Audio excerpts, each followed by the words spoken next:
Hello mga ka-business, i-demo ko po kung paano gamitin yung app natin for gas station. So, pasok lang tayo dito sa gas station.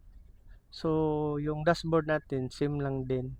Yung mga panya, yung settings para sa access sa mga pa, ah, paano pasok, tapos si cashier, tanda to.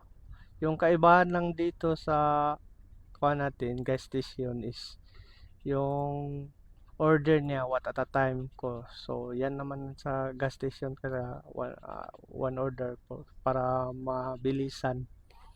Tapos, dito, yung ipapasok mo yung total na kasi makikita na naman ng mga clerk doon kung magkanong total. So, yung binayad na, yung ipapasok mo. So, automatic naman magko-compute yung kuan niya pag ilan sample dito sa regular or premium unleaded diesel. So mag-try tayo uh, unleaded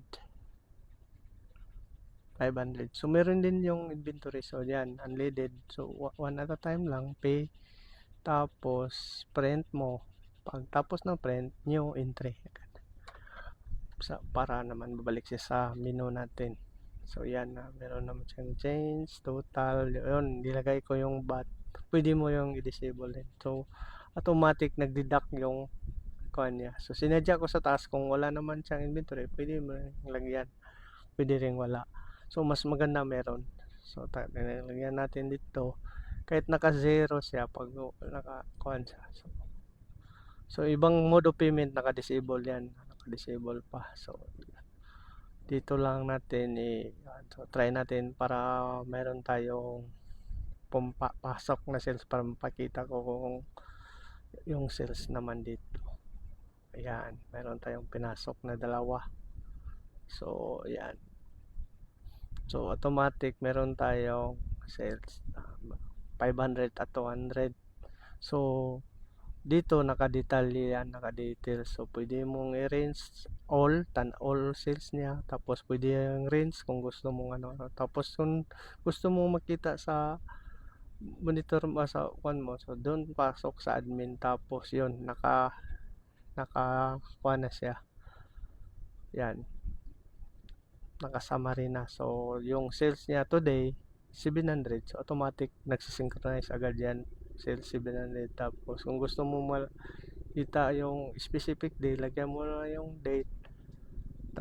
Tingnan natin yung sample yung sa kuan ko.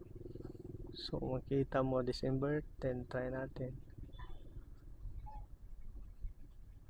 Pag gusto, yan automatic yung total niya 1 to.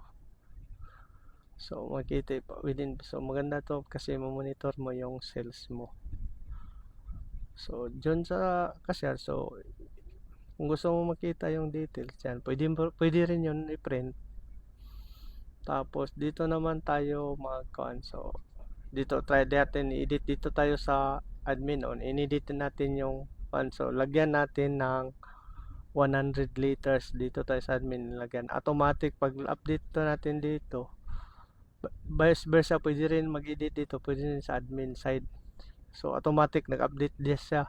So lagyan to 100, sa kabila nag 100 din.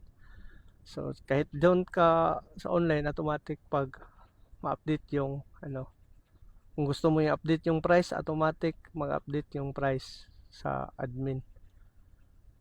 Okay, dyan.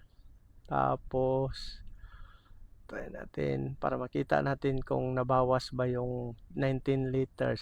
So pay gas.